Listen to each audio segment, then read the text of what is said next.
All right. Hello, everyone, and welcome to a new year. A new year of life, a new year also of loss, and a new year of love.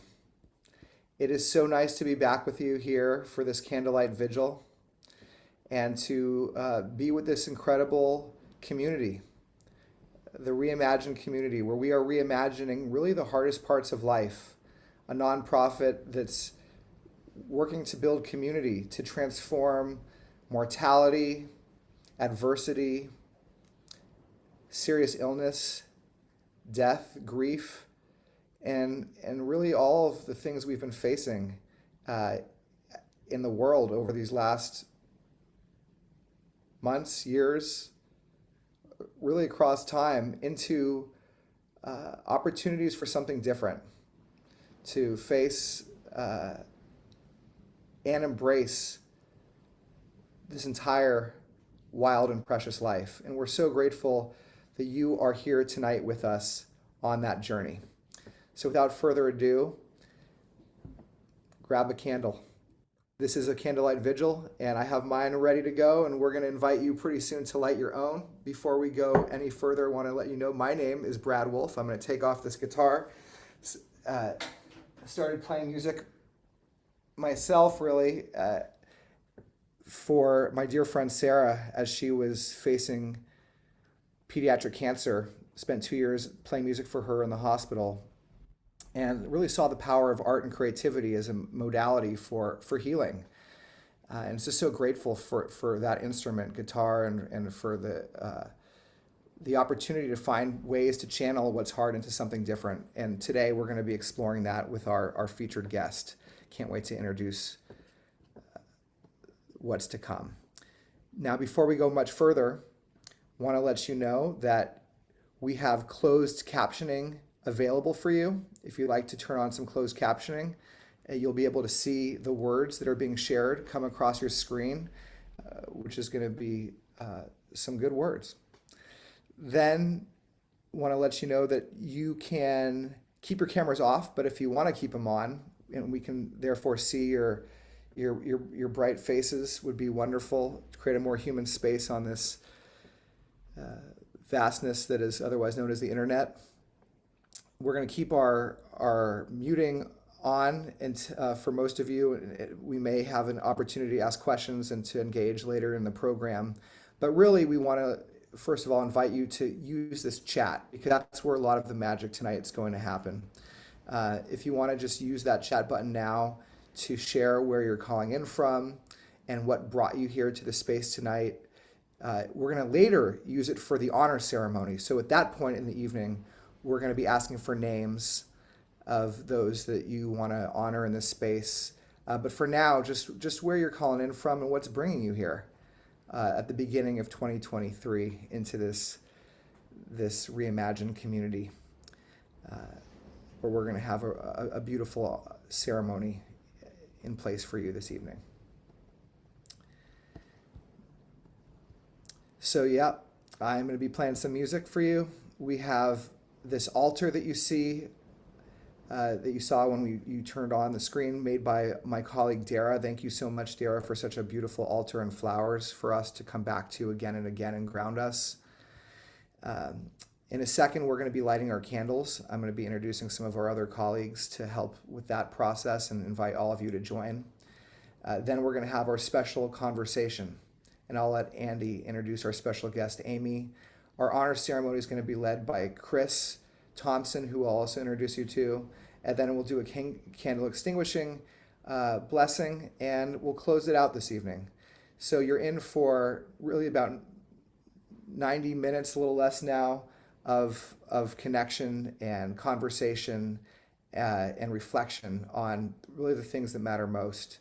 So thank you for being part of this space, and I hope that it brings you the same kind of healing and connection that we've been experiencing for the last couple years as we've been holding these monthly vigils. All right, so with that, it's time for our candle lighting blessing. I'm going to invite all of you now to grab your candle and let's light them. Ooh.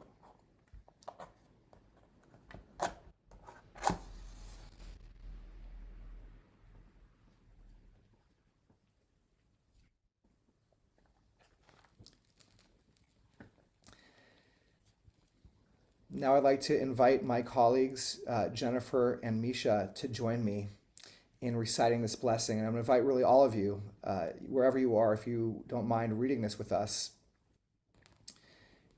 out loud even. We can feel the energy. I'll start, and then Jennifer and Misha will join me in reading it out loud. By lighting our candles in this time of pandemic, we honor our personal dead, the dead across the world, and all of us still here together. By lighting our candles in this time of pandemic, we honor our personal dead, the dead across the world, and all of us still here together. By lighting our candles in this time of pandemic, we honor our personal dead, the dead across the world, and all of us still here together. And with that in mind, I'm going to close off that screen view and let's go to gallery mode. On the top right of your screen, if you don't already have it, there's a little button that says view, and you click it to gallery, and you can see some of the other members that are out there. I see some friends of mine.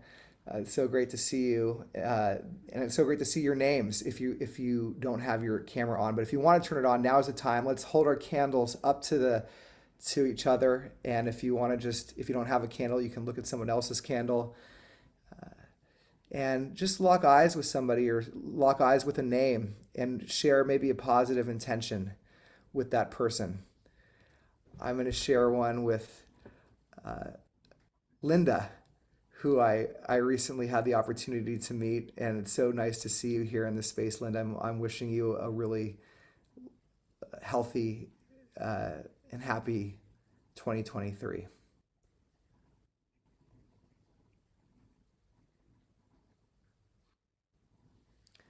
All right, thank you so much, everyone. So we'll keep our candles lit now for the next while, and I want to turn to my colleague Andy Engel, who put this event together this evening, who's going to be conducting the interview with our special guest of honor this evening. Andy, I can't wait for this introduction and this powerful conversation. It's going to help set the table for the honor ceremony we'll be holding later on. Thanks, Andy.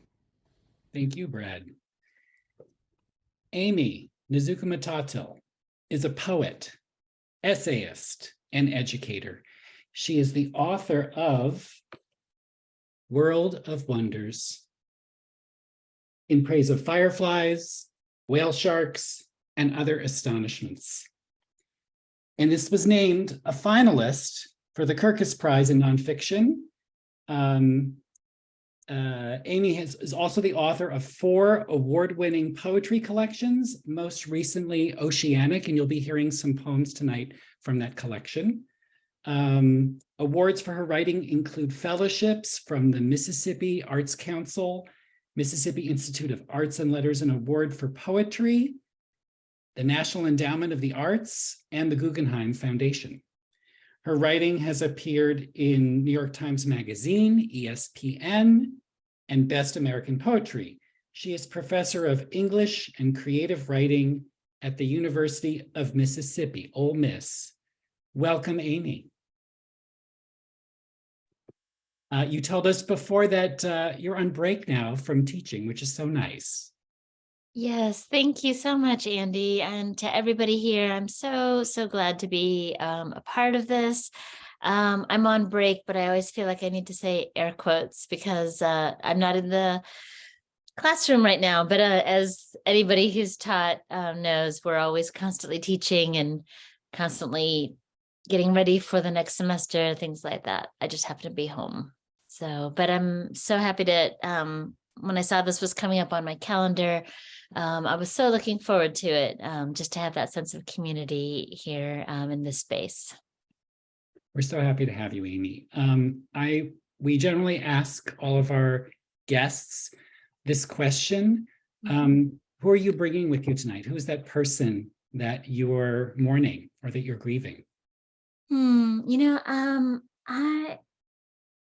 It's not even like I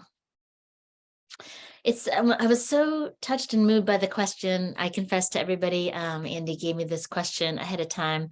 But my grandmother, my last living grandmother, passed away in 2020, and not of COVID. She just actually was from old age, and she had a long, full life with all of her siblings around her, except for my father, who was here in the States. And it was, June 2020. So that's when still there was no travel.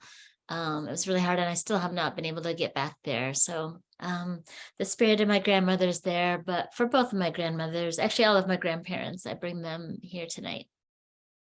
Thank you. Maybe we can start off with you reading from World of Wonders. I had asked you to prepare this section from pages 13 to 14 in the hardcover, Right. On fireflies. Okay, great. And see, I'm a Capricorn. It was my birthday last week, and I had everything set up with Post-its. I was all set here. I'm a Capricorn too. Oh, are you? When's your birthday? December 26th.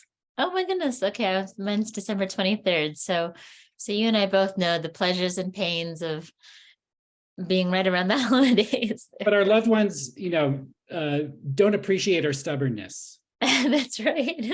That's right. All right. Yes, this is from World of Wonders. And this is broken up into 30 chapters on different plants and animals. Plants and animals that I'm not the expert in, but the plants and animals that I had a lot of questions about. And this is one of two chapters on fireflies.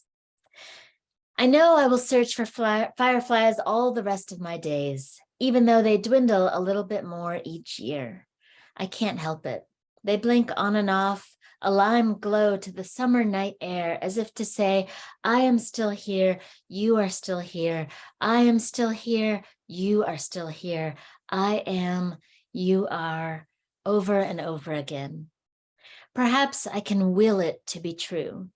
Perhaps I can keep those summer nights with my family inside an empty jam jar with holes poked in the lid, a twig and a few strands of grass tucked inside. And for those unimaginable nights in the future, when I know one day I'll miss my mother the most, I will let that jar's sweet glow serve as a nightlight to cool and cut the air for me. Thank you. And this is a book about these wondrous creatures. And so many of these wondrous creatures have been disappearing annually, daily. Yeah. Their lights are going out too soon. We're living in this time of extinction. These species are disappearing because of evolutionary changes, us, human overpopulation, natural disaster, climate change, etc. And your book, World of Wonders, to me is about the lessons learned from all of these precious creatures. Is there a particular endangered species for whom you're feeling some grief, some anticipatory grief, or maybe a species that's already gone? Yeah, it's so funny. I did not plan this at all, but it's just speaking. My friends will not be surprised at this. Last night, I just had a feeling, maybe subliminally in my mind, I was thinking, oh, I'll that this event was coming up, but it truly was. I just had a hankering. Something was pulling me. I don't know if you all heard. There's a bird that is now extinct. It was extinct in 1982, 83. It was only found on the island of Kauai. And it was, and it's very cute. The name of the bird is O''O, so O''O. And it was the last, there's a famous recording of it. All the bird sounds that can be gathered are gathered up at the Cornell Institute of Ornithology. And so I was listening to this bird's call. It spent most of its adult, the OO spent most of its adult life calling out for a mate that would never come. It was the last of its species was male. And so most of its life was spent flying around the island, doing this beautiful call, just hoping he would find somebody, and never did. And this is such a depressing subject, but it's the most beautiful call. This would be a fun little bit of homework after the session here, is you could just Google it or put it on YouTube, and it's O-O. It's one of the most beautiful calls. And in some ways, I'm so grateful. Usually I'm kind of saying, oh, I hate screens and things like that. This is one of those that I'm so grateful for, to hear this beautiful call.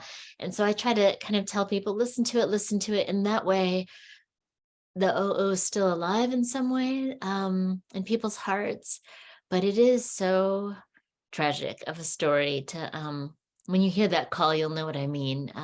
Even if I had an ugly call, it would still be such a tragic story, but this one is so beautiful to my ears. And so if you don't know what it is, definitely listen to it on YouTube or Cornell's website if you can. Thanks for that tip. I will definitely seek that out tonight after we speak. Yeah. There's another creature who I was fascinated with in World of Wonders, and there's a drawing of it here, the little pink guy. Yes. Well, over here, the axolotl. That's right.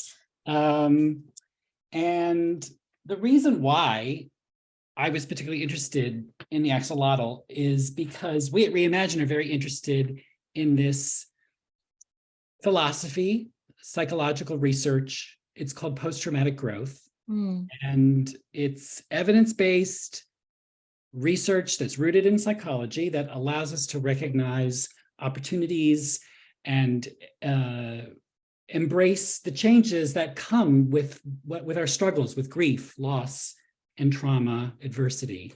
And the kinds of growth that can happen include an increase in your personal strength, or feeling of more optimism, more meaningful relationships, heightened spirituality. So what was interesting to me with the axolotl was that when its limbs are cut, it regenerates. But what I think what the difference is with the axolotl and us is that when we get cut, there's usually a wound, and that's the root word of trauma. Sure. But when the axolotl gets cut, there's no wound. It just, and it smiles serenely at everything. And, I'm thinking about your story, and which you weave into World of Wonders, about growing up as a brown girl amidst a sea of whiteness in various places that you lived, where, peers and teachers not only reminded you of your difference, but also inflicted some microaggressions on you along the way. And so I'm curious, about what other responses there might be besides the serene smile that you can project to the world when you were growing up. Yeah, a lot of it, first of all, thank you so much for reading so closely into the book. And that axolotl chapter, for those of you who don't know, not every chapter, but most every chapter is illustrated beautifully by this incredible artist named Fumi Nakamura. So I always want to give her props, because I think she single-handedly nailed it with the axolotl drawing in particular. And we never met, actually. We'll be meeting for the first time ever, through all, this was published in 2020. And we would just send essays, and it's like she looked into my head, and then more so though, gave each animal and plant so much life and so much care. I know I'm not supposed to have favorites, but the axolotl drawing that she made is my favorite in the entire collection. And I think, just to go back to your question, I would say, so what Andy's referring to, the gist of the essay is, I grew up with being mostly the one brown girl in my classes and things like that. And there was, that essay kind of collects a bunch of different little microaggressions. I'd have people who were on my tenure committee, for example, a previous institution. Every time they'd see me in the grocery store, in the post office, they'd be like, namaste, and I'm like, hi, and I'd tell them over and over again, it makes me, I'd say like, hi, or they'd say like, I want to honor you with this Hindu greeting. And I'd constantly be saying, hi, I'm Methodist. And every time I get what you're trying to do, but every time you do this to me and say namaste, I get the opposite of namaste. I have no peace, that kind of thing. And I'd say it with a smile to, not to make them mad or make them hurt, because I did appreciate the spirit of it. But it's just, trying, imagine, Andy, you're at a grocery store selecting apples at the produce section, and someone taps you on the shoulder and says, hey, my wife and I had a bet. Andy, are you Portuguese? It's like the first couple times, great. After like hundreds of times of being asked, what are you, when you're just minding your own business, it's a lot, And so one of the things, I'm kind of smiling when I'm saying all of this, just because I'm remembering one of the, you write a book that's memoir and you get all kinds of people, it's out there in the world. And after that, you can't really do anything. But one of the things that cracks me up is sometimes I get some grumpy folks who say, like, why did you make it all about race? And it's like, first of all, my story is like not even half of this book. And second of all, I never made it about race. White folks made it about race every time they tap me on the shoulder when I'm trying to pick apples and ask me like if I was Aztec or Portuguese or, that kind of thing. I was just telling the story, of what happened. The same thing that white folks have been doing in nature writing for hundreds of years. They're telling their story. Mine just happens to be my own singular story. All of this to say is with the axolotl and this idea of, being cut, I wanted that metaphor to ring out, because I'm a poet at heart, meaning you can be cut and you can be cut. For the axolotl in particular, I'm anthropomorphizing. I know my scientist friends, I'm sure, are cringing, but its mouth is curved upwards. It looks like a smile. It is not smiling. Yeah, there we go again, Andy. And that's just how the shape of its mouth is. And so I kind of like that as my metaphor to so much of what I had to endure growing up, in terms of, just having to listen to, no matter what awards I got or boys who I had crushes on, if they would suddenly, I'd just be minding my business and then suddenly they'd say, you're pretty cute for a brown girl, or I don't know. I don't want this to be a whole litany of microaggressions that I've encountered, but it ended up being, for me, everybody has a different response. For me, mine was just to smile, to grin and bear it. Something happened. It wasn't during the axolotl essay time period, which would have been about middle school for me. But I think when I was writing it, maybe before it for sure, that's when I kind of realized, when I saw it in black and white, of how much I just had to smile and grin and bear it to make other people, the people doing the microaggressions or the ones being just outright racist to my parents, in particular, my mom's from the Philippines, my dad's from India.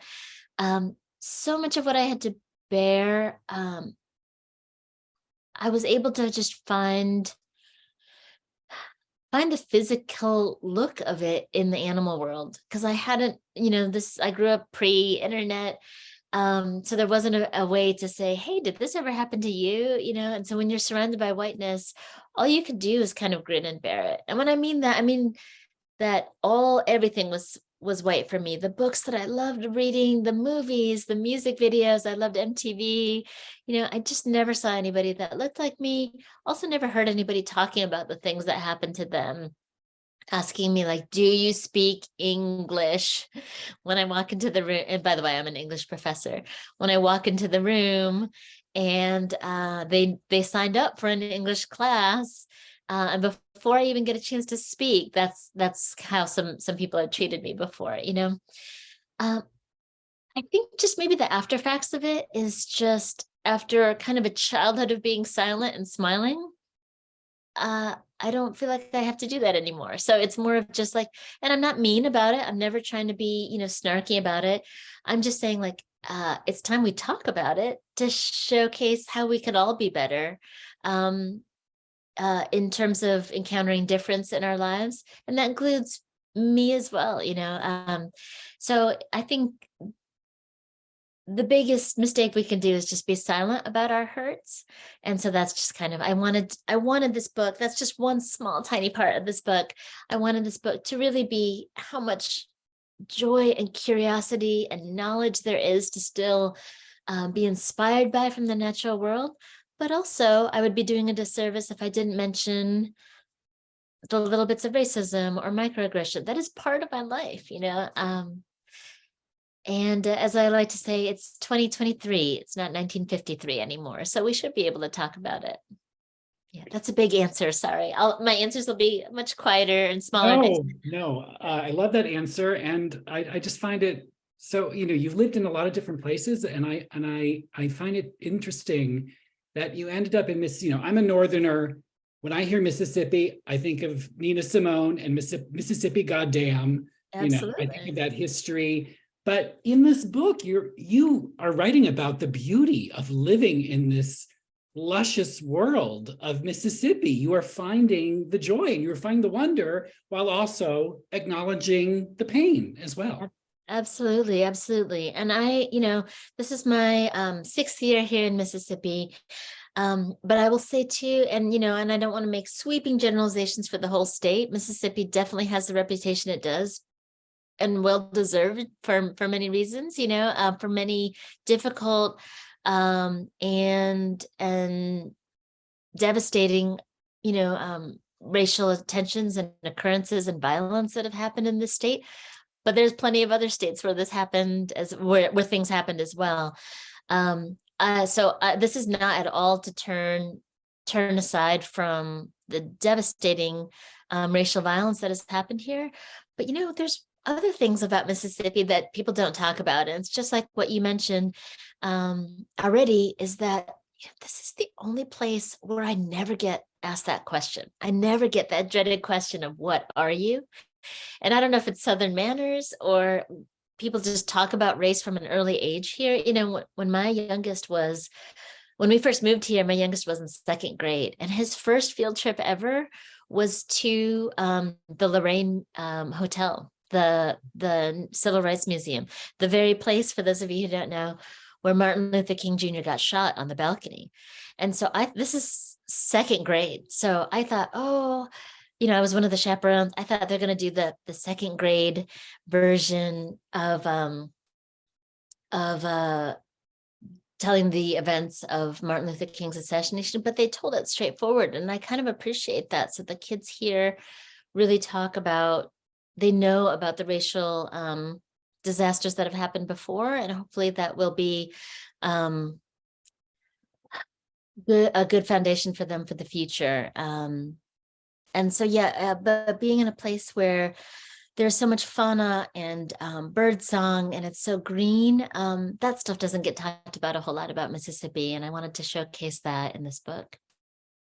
Let's go back to, you know, your experiences growing up. I've asked you to prepare another poem. Sure. This one is on listening to your teacher take attendance. And it goes back to some of these themes that you were describing before. Can you say one more that it glitched just a little bit? This one is on listening to your teacher take attendance. Okay, great. Yes. Okay, this was definitely not from Mississippi. This was based in Chicago, actually. On listening to your teacher take attendance. Breathe deep, even if it means you wrinkle your nose from the fake lemon antiseptic of the mopped floors and wiped down doorknobs, the freshly soaped necks and armpits. Your teacher means well, even if he butchers your name like he has a bloody sausage casing stuck between his teeth, handprints on his white sloppy apron. And when everyone turns around to check out your face, no need to flush red and warm. Just picture all the eyes as if your classroom is one big scallop with its dozens of icy blues. And you will remember that winter your family took you to the China Sea and you sank your face in it to gaze at baby clams and sea stars the size of your outstretched hand. And when all those necks start to crane, try not to forget someone once lathered their bodies, once patted them dry with a fluffy towel after a bath, set out their clothes for the first day of school. Think of their pencil cases from 3rd grade, full of sharp pencils, a pink pearl eraser. Think of their handheld pencil sharpener and its tiny blade. Thank you, Aimee. I mentioned this to you before we got on the call, that I was so impressed with the empathy that you felt for some of these kids. Yeah, so thank you. I want to ask you about, this term that is relatively new to me. There was a New York Times article that came out about 6 weeks ago, maybe a little more, on cultural bereavement, which is, the immigrant experience, which you're describing, of your parents and being first generation American. That experience is about what you carry with you and what you leave behind. And when an immigrant comes to a new place, there's this multitude of loss.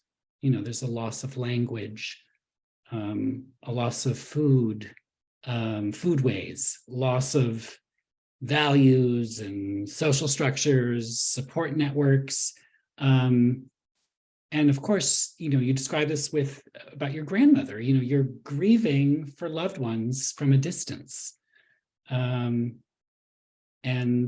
as a child of immigrant parents, you also experienced a sense of uprootedness. You were asking yourself, like, where was this poem from? When did I write this? You moved around a lot as a kid.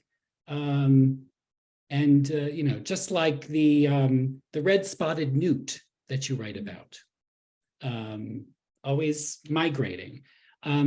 What has helped you maintain your roots through all these journeys? That's such a beautiful question. Well, my core family, we have a very kind of nuclear family. My parents are still with us. My mom just celebrated her 85th birthday this past fall. And now I have a darling husband and two kids, and they always keep me grounded. And they're curious and always want to know about grandma and grandpa's culture, but also their other grandparents' culture. I married a white guy from Kansas, and they absolutely just embrace both sides. And they just visited over Thanksgiving, my in-laws in Western Kansas. So I think having that nucleus of the people that I live with and I have lived with, starting with my parents to now my husband and my sons, they're always curious, and I hope to always foster that curiosity about their ancestors, about their relatives, about the food customs, about language. I know, for one, you guessed correctly. When my parents came to this country, I was their oldest child. My pediatrician in Chicago, where I was born, had asked my parents to not teach me either of their languages at one of my first doctor's checkup visits. And, my parents didn't even question why. I think my dad did. And so, my mother speaks Tagalog, my father speaks Malayalam, which is from the south of India. I just want to go back and strangle that pediatrician, because those two languages are so beautiful. And when my dad did ask why, and I think I can almost hear the doctor just being very just jovial, like, oh, you don't want to, you just want to make sure that she learns English pretty pretty solidly. You don't want her to have an accent like you or your wife, right? And it'd be like, ha ha ha. And I'm sure my parents did their kind of version of the axolotl smile too, but then they followed him. And so that's been kind of a sadness I've lived with all my life, that kind of thing. So I think now that I have the ability to, have chosen family as well.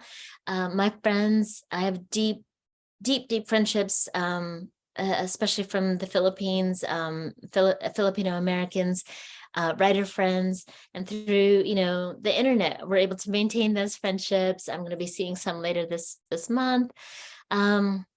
So a combo of having a solid foundation already of family members who won't let you forget where you came from, as well as having chosen family who you could share, cultural values and food and music and just family stories, sharing family stories. That's all been so super helpful as well.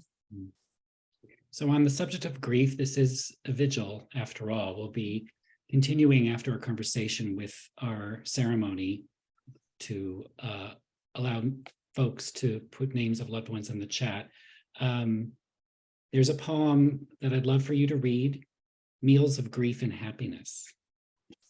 Okay, great.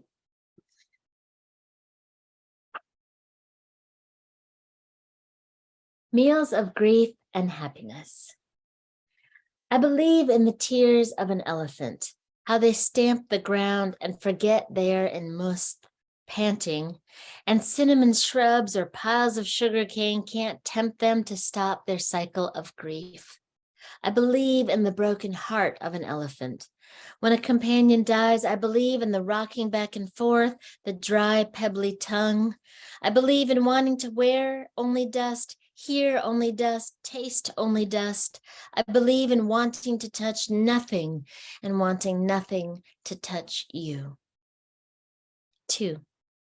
I believe in the tail wag of a dog, the toothy grin of an apple-fed horse, the shine from the wet in the eyes, wild with joy. I like the movements in a chimp's fine fur as he swings from branch to rubber tire and thumps his companion on the head with a bright red ball. I believe in the single sugar cubes sparkling on a small ceramic dish as we sit at a cafe. Me sipping a soda with a paper straw, you leaning in close to point to something that neither of us have ever tried, but we will today. The waiter will say, good choice, my favorite, as he gathers up the vinyl menus and leaves us. I love this poem because you sum up everything actually that what Brad just put in the chat. You've got love and grief, pain and purpose, pain and wonder. It's all there. They're all coexisting. Thank you.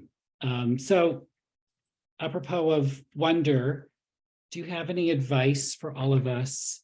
Some tips to be more observant, to see, hear, and feel more wonder and astonishment this new year?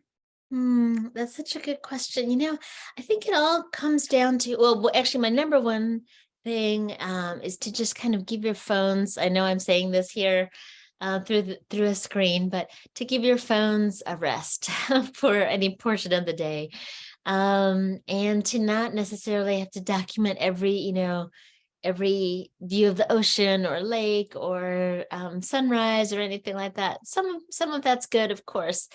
But to just give yourself, it doesn't need to be long. A lot could be done and taken in 10, 15 minutes, but to be outside, even if it's kind of not the greatest weather, just to kind of smell what the air is, again, to just activate all of your 5 senses. I think so many of us forget about kind of making note of our 5 senses. I think those of us who are able to see use that pretty well, but smell is one in particular. So that would be a tip that kind of gets forgotten a lot, say in my creative writing classes and from when I'm teaching 5th grade all the way up to 105, a lot of people tend to write what they see, what they remember, but a lot of times they forget what they smell. And as you know, smell is such a direct contact to memory.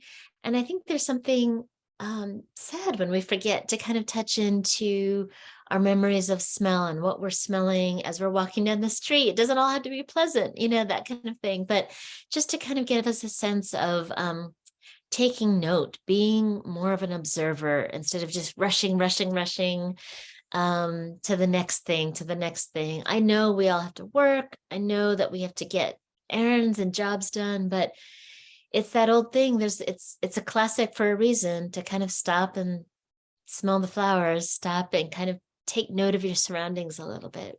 Mhm. What are some of the potent smells that you recall from childhood or more recently? You told us you were recently in Hawaii. Yes. Any special smells there?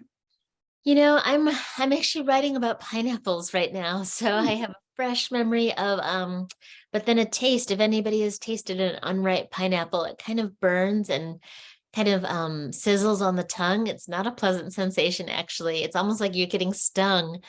But then I also have tried super, super sweet pineapple that, Hawaii is famous for. So that fresh smell, and it just lingers, that juice still lingers on your hands. But I love a good garden. And for me, one of my top 5 favorite smells is tomatoes, tomato plants, tomato leaves, fresh tomatoes. So that always coincides with summer for me here in Mississippi. So pineapple and tomatoes in particular. I just finished a whole bunch of baking, as I'm sure many of you have, during the holidays. So cinnamon is still pretty fresh for me as well. Yeah, and I'm writing a book about food next, so I have a lot of food smells in my mind recently. Yeah. Wonderful.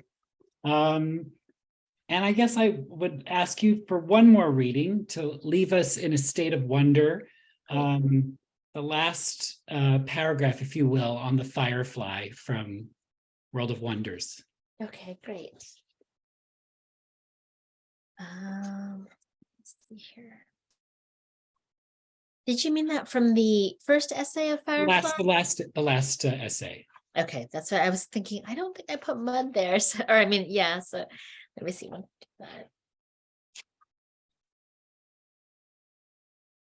All right.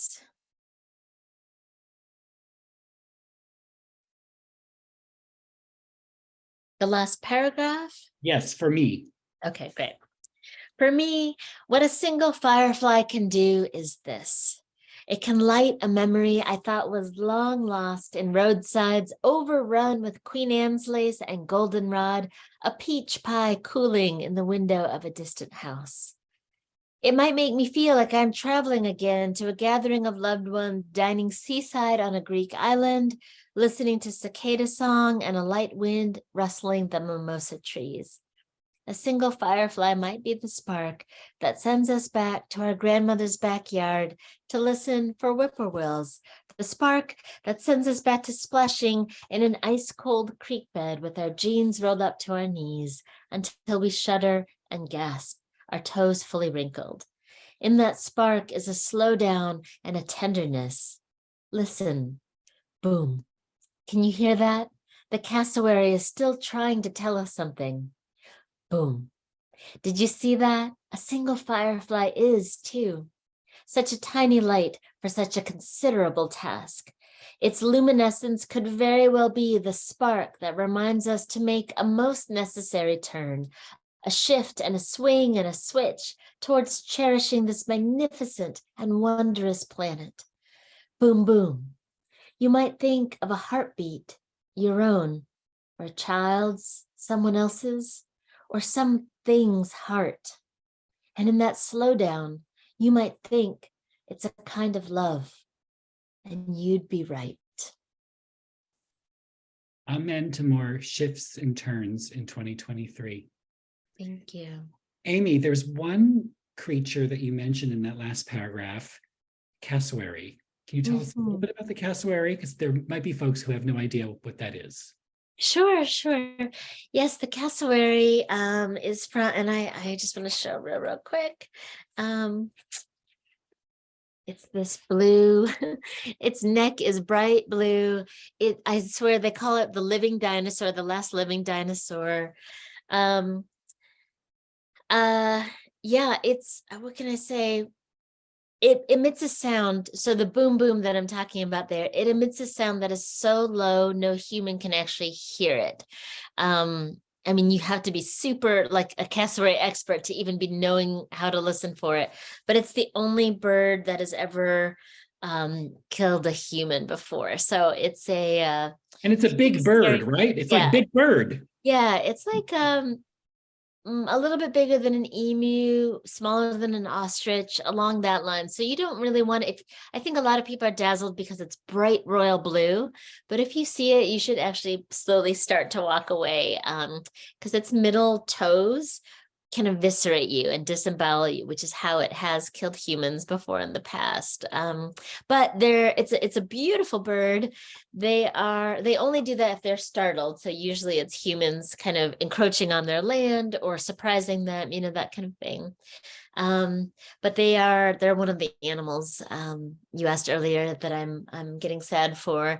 Their habitat is being decimated and decimated and decimated. So the cassowary, but I just love that there's a boom boom sound that they make that you really most humans can't even hear. Well, let's be more attentive to all of that. Yeah. Thank you, Aimee, so much. Thank you. You stick around for the candle extinguishing portion, yes? Yes. Okay, great.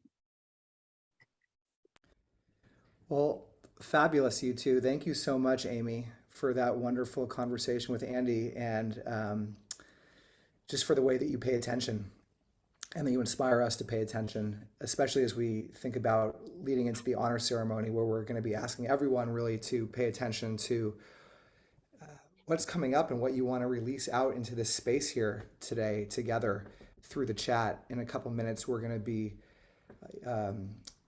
having the opportunity to share the names of those that we've loved and may have lost, or the name or even an object or something that you want to share through the chat, and maybe share your relationship with that thing. And Aimee, what was coming up for me, and I was tasked today with playing some background music during the honor ceremony as Andy reads some of the names, but I have a song called Firefly myself that it just feels like the perfect musical accompaniment to your poetry. And so near maybe the end of the honor ceremony, I'll maybe transition into a little bit of that song and really round out this metaphor of what it means to have something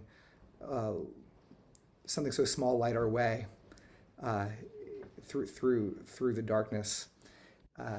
And as we think about all of that, to lead us into the honor ceremony, I want to introduce someone who's become a dear friend and a colleague and a partner in this work, Christopher Thompson, who is Reimagine's new director of development. He brings 20 years of nonprofit management experience to Reimagine, and prior to Reimagine, he served as the executive director for Community Plus, which was a national nonprofit organization that provides housing and employment services for the developmentally disabled. In response to this disproportionate amount of homelessness among the Black and brown population in New York City, Chris raised over $5 million to develop permanent living alternatives for nearly 400 people living in the 5 boroughs with a developmental disability or traumatic brain injury. Chris is a former pastor of the New York Church of Christ. He holds an undergraduate degree from St. John's and an MBA from Metropolitan College of New York. He's married to his college sweetheart, Rebecca, and together they have 3 beautiful children. And we are so grateful to have him as part of Reimagine, already seen what we all share together in this work. More recently, I don't know if Chris is going to touch on this at all, but more recently he just since he started here, lost his own mom, who he'd been caring for through her Alzheimer's disease, and has been publishing a series of writings through our newsletter that will also be posted on Reimagine's blog, and someone can maybe share the link to the blog. But it's been some incredible writing that Chris has shared with us, and he's really painting a vision for how we, as part of Reimagine, can help spark this broader movement of creating spaces for transformation around the hard parts of life, and ways to really be able to support all of us in doing this work that is so near and dear to our hearts. And so Chris has volunteered today to lead us as we move into the honor ceremony portion of today's program. Chris, thank you so much for everything and for what you're about to share with us. Thank you so much, Brad. Initially I came to this work at the beginning of the pandemic. I was so frustrated that so many of my colleagues were experiencing loss and grief during that time and didn't know how to handle it. And so I just wanted to really get in this space of just really celebrating not only end of life, but encouraging folks and allowing them to really go through the process of grief and mourning as they deal with loss. And the recent loss of my own mother just really gave me a greater conviction about this work. As Brad mentioned, I was the caregiver for my mom for 5 years, and it was tough. I think that term caregiver doesn't really express all that goes into being there for your loved one. For me, it was a lot of guesswork, a lot of just trying to figure things out as I went. She didn't have life insurance, she didn't have income, she didn't have a living will. And so, as we were trying to plan this funeral that we just had in December, it's hard to plan when you're going through this emotional state of losing someone you love. I also learned that children, I have 3 kids. I learned that children need closure. As my mom was coming to the end of her life, we kind of shielded our kids away from seeing her decline. And when she passed, they didn't like that, right? And so it's important to include our families in these tough conversations. But as we honor those that we love tonight, for me, I realized that in the last 5 years my mom was alive, her Alzheimer's defined her, and not many remembered her by who she was. And so for me, it's always important to keep the memory of her alive, not just her illness. Mom was faithful.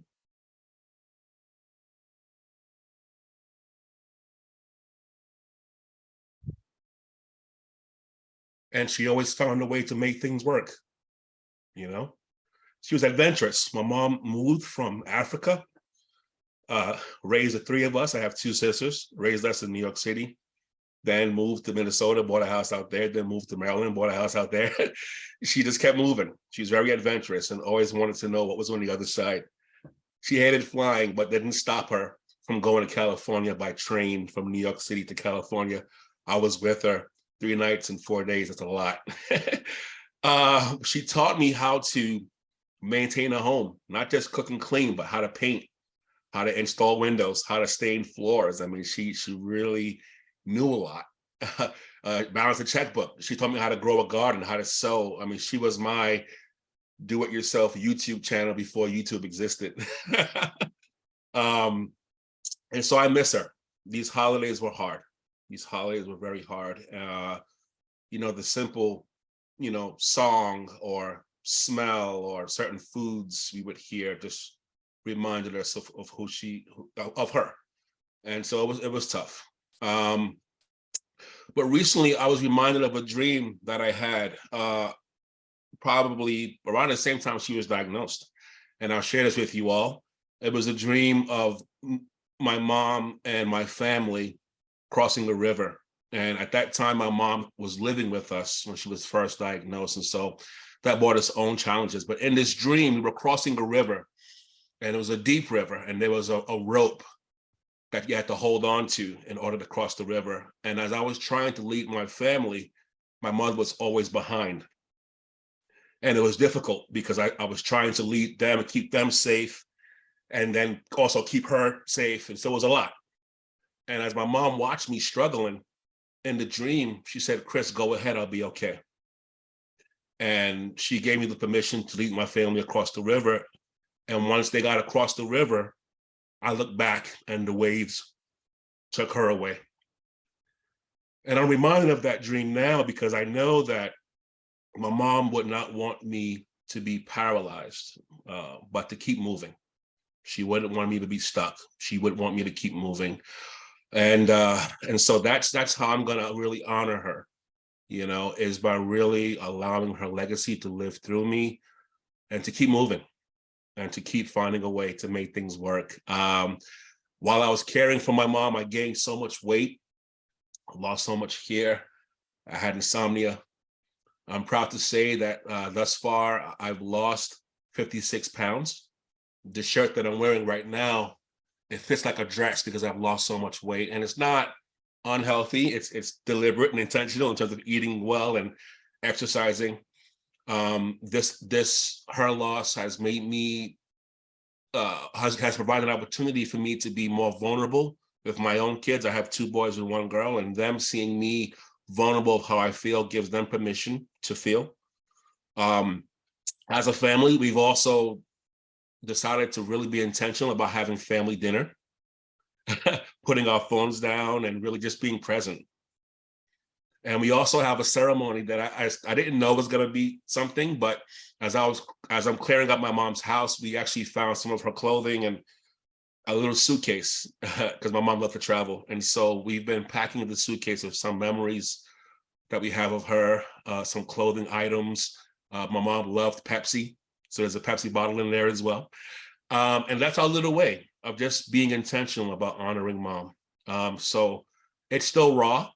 I'm not at the end of the journey. I don't know what tomorrow will bring, but even this moment right here just gives me strength, just to know that I'm not alone, to know that, you know, I can mention my mom's loss and then someone else mentions their loss. And I'm like, man, I didn't know you were carrying so much pain. But yes, this is what it means to be inclusive, to do inclusive work. Like we all got to go through the same thing at some point. And so this community is so powerful to me. And so thank you so much for allowing me to share. And I really encourage you all at this moment to, you know, enter the names of some of the loved ones in the chat that you want to honor at this moment. Just really go ahead and drop their name, a memory, just something in the chat so we can just really honor them together. Thank you.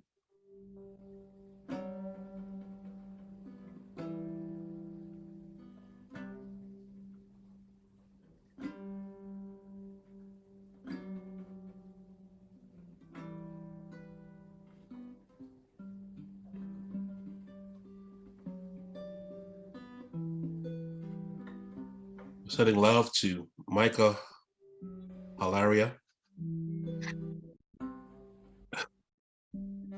Vincentia, Ginevra, Lesko. Sending love and holding space for Michelle, Todd Milligan, Roberto Bobby De La Cruz, Raj Desai,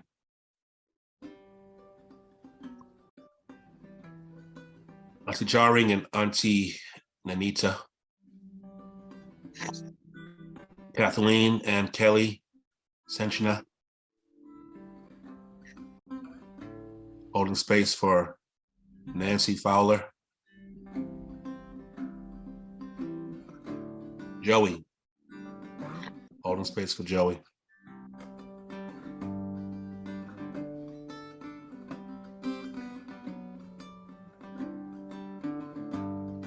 Tom Twine, Les Hatley, Steve Helsel,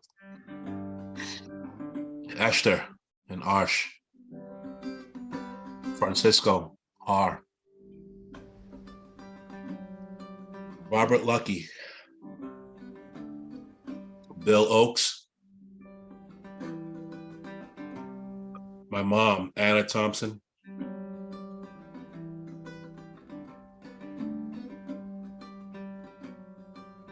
Kathleen Desmond, Mickey Desmond, Elizabeth Desmond, Wendy Parsons, Susan Hoskins, Hassan Howie, Holding space for all of these people, all of these loved ones. Fancy, Nan Enoch, Arlo,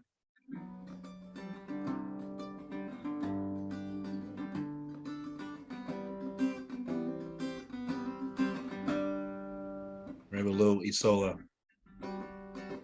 Smokey,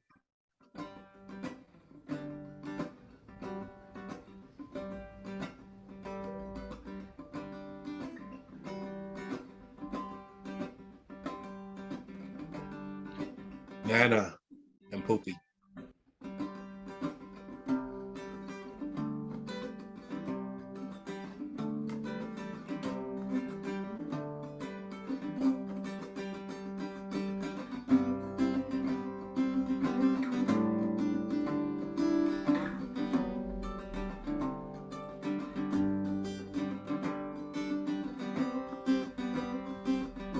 Sophia Seymour,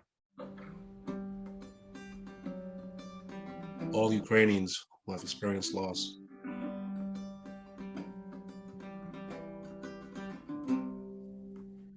Ice cream melts on a Friday.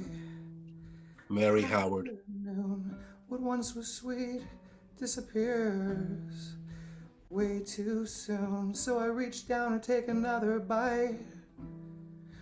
With my spoon, there's nothing left, but I'm still hungry.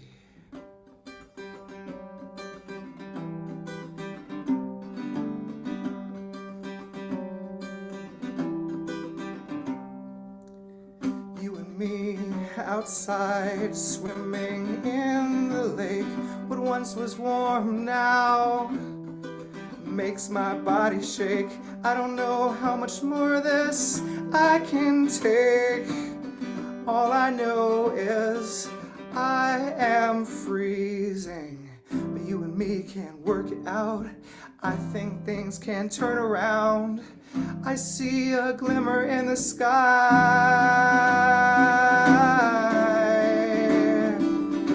Fireflies light away Albatross, Snyder, in the dark. And fireflies like a flame in my heart. It burns for you, it burns for you, it burns for you. You take me back to the summer time. You are my Kevin, spark, you are my Bernadette, firefly. Ryan Christian,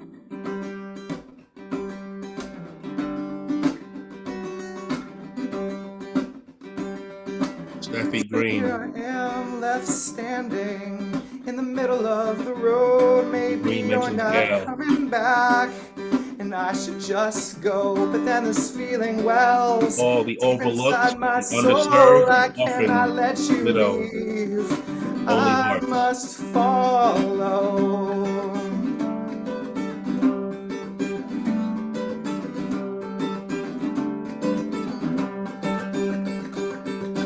You and me can work it out. I think things can turn around. I see a glimmer in the sky. And fireflies light away in the dark. And fireflies like a flame in my heart. It burns for you, it burns for you, it burns for you. You take me back to the summer time. You are my spark, you are my firefly.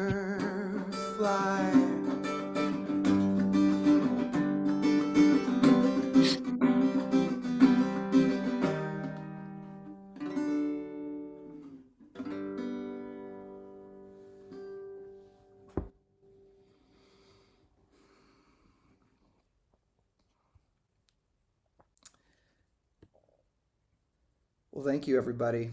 Thank you so much, Chris, for such a beautiful, seriously, such a deep tribute. It's such an honor to be with you and to be blessed with such incredible words and such vulnerability in this space. And it's what makes this space so special. and all of you really who shared names in the chat just now. Everyone everywhere from from Kansas to Charlotte to Toronto to Oakland to Fresno to the Bronx to Albuquerque, all of you out there from across the country and the world who have come to this random space to mourn and to grieve and to love and to listen to incredible words. It's just so special. So thank you for making this community what it is. Yeah, why don't we just take one moment now for one collective deep breath before we get to the candle extinguishing here. Why don't we 3, 2, 1, just a deep breath.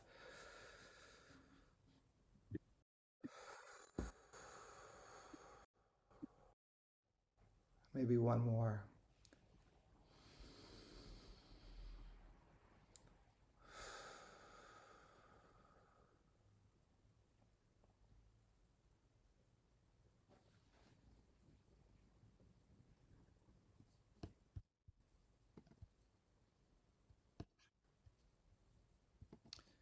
So now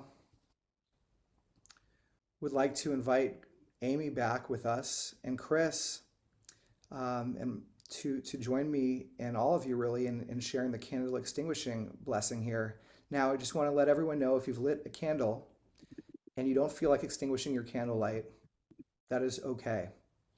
There's no pressure to extinguish your candle, but if you do want to join us in this blessing and then a collective release of the light that we've all participated in this evening, by all means, join us and share these words. If you're seeing the screen wherever you are, if it can feel nice to read it out loud or at least follow along. So by extinguishing our candles, we release light into our world to keep alive the memories of those we honor today and tomorrow and for the rest of our lives. By extinguishing our candles, we release light into our world to keep alive the memories of those we honor today and tomorrow and for the rest of our lives. By extinguishing our candles, we release light into our world to keep alive the memories of those we honor today and tomorrow and for the rest of our lives. And so with that, even if you don't have a candle lit, one thing you can do if you want to join without a candle is you can just take a breath. My candle, in fact, extinguished on its own accord. So I'll just be breathing a little sigh of air out into the world to release that love that I'm holding in my heart.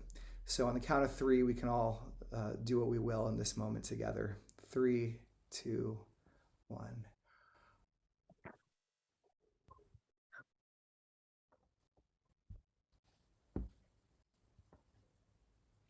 Aimee, do you have any reflections from this evening and this experience of being in this space? And yeah, just want to invite you back to join us here. I'll just turn off the screen. Oh, I was just so struck, and Chris started us off right away. I mean, the thing that you mentioned on your last slide is having a community to share stories with. You could just see immediately in the chat how when you share your grief, a community gets naturally formed, you know, that kind of thing. And so I'm in awe of everybody here who was willing to contribute their names to the conversation here, and Chris for reading out the names so beautifully when pain and grief is still so fresh in your own life. I think it's just a good reminder for everybody to just, even when you want to turn inward, the path to kind of healing, at the beginnings of healings, is to turn outward and let the community come to you, even when you're at your weakest moment. So thank you for giving this space for all of us to form a community here, a bunch of strangers. It's really one of the best things that have come out of the pandemic, is finding connections through Zoom and stuff, I think. Indeed, and you've been a very special part of it, Aimee. I wonder if anyone out there in the last few minutes, if anyone wants to either share something or ask a question of Aimee, something that came up for you. We can maybe hear from one or two folks in the community that have joined tonight to really let a couple more voices in this space.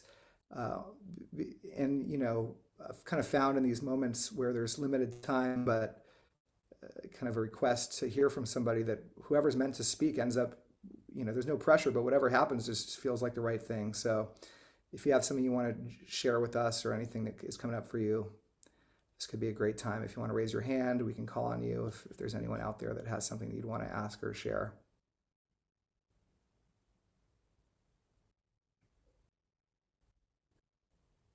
There's no pressure, but it's an offer that's going once. Aimee, I noticed in your book there were beautiful illustrations. Did you work with an artist, or are you the artist yourself? Oh yeah, no. I found this wonderful artist named Fumi Nakamura on Instagram, of all places.